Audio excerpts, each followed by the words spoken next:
pouquinho aí sobre a escrita do nome, sobre a origem do nome? Saber um pouco. É Jeová mesmo? Jeová? De onde que origina esse nome? Não é Jeová, né? Pelo que eu estou entendendo, não é bem isso, né? Vamos procurar entender uma pronúncia exata, a pronúncia que se utilizava antigamente. Bom, exemplo, o Antigo Testamento foi escrito em hebraico. Então, os judeus, quando eles pronunciavam Jeová, eu vou escrever em caracteres hebraico. Não se assuste você em casa. Nós teríamos esta escrita. De trás para frente, assim?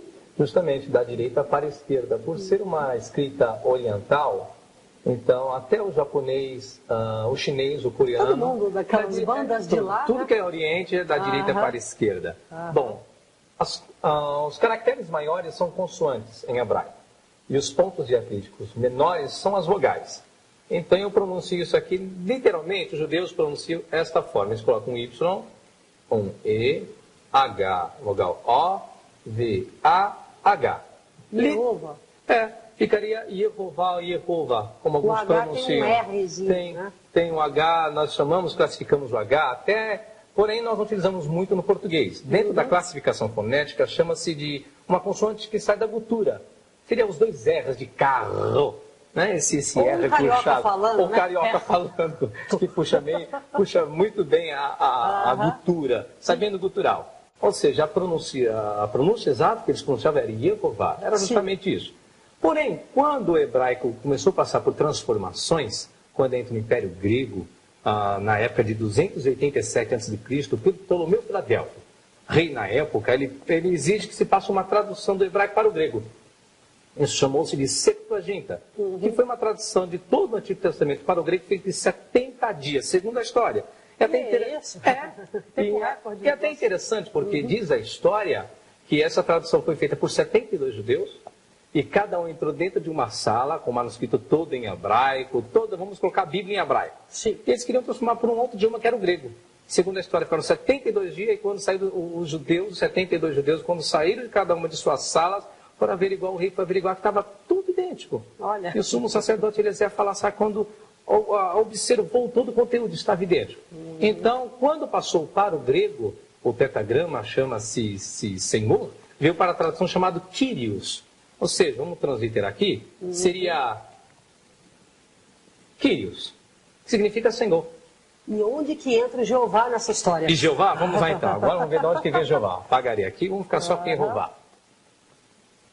Eu sei que aportuguesou, depois abrasileirou o justamente, negócio, né? Ou seja, João Ferreira de Almeida, ou mais antes dele, São Jerônimo. Sim. Ou conhecido mais como Sofrônio, Eusébio e Jerônimo. Ah, que nome! É o nome dele mesmo, conhecido mais como Jerônimo. Sim. Ele, quando foi traduzir, que ele veio trabalhar ele com a sua tradução, latim. Puxou do latim. Uma tradução tem em espanhol, de Reina Valera. Uma tradução em espanhol que existia, de Reina Valera, na época, mais ou menos em 1600 já existia essa tradução em espanhol. Quando ele faz o seu trabalho em 1748, justamente, ele começa a fazer esse trabalho de transliterar um nome hebraico para o português. Quando ele translitera, até então curioso, que a Reina Valera, ele se apoia muito na tradução de Martinho Lutero em alemão. E começa tudo com Martinho Lutero.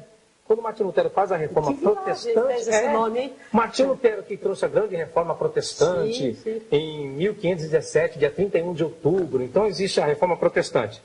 Como o Y não existia no alfabeto alemão até a reforma protestante, então Martinho Lutero fez o quê? Quando ele foi escrever esta palavra, ele colocou com J. Ele colocou um J, H, desta forma. E João Ferreira de Almeida copiou isso. Copiou. Agora, e esses H? Por que foram eliminados? Hoje nós não encontramos mais o H. Sumiu. Na língua portuguesa o H não tem som, né? Justamente por isso. Como que o H ele é mudo no português, então eliminaram-se H e ficou Jeová. Economizou. Aí os judeus fizeram o quê? Como eles não tinham a pronúncia correta do tetragrama, e por não utilizar o nome de Deus em vão, aí surgiu uma equipe chamada de maçoritas. Maçoritas foi um grupo judeu que vocalizou o texto hebraico. Até então, o hebraico era só consoante, não existia vogais. E como é que lia? Justamente. O que eu lia? Curioso. Quer dizer, pronunciar a letra existia uma tradição oral, só que existiam algumas consoantes que passavam por vogais.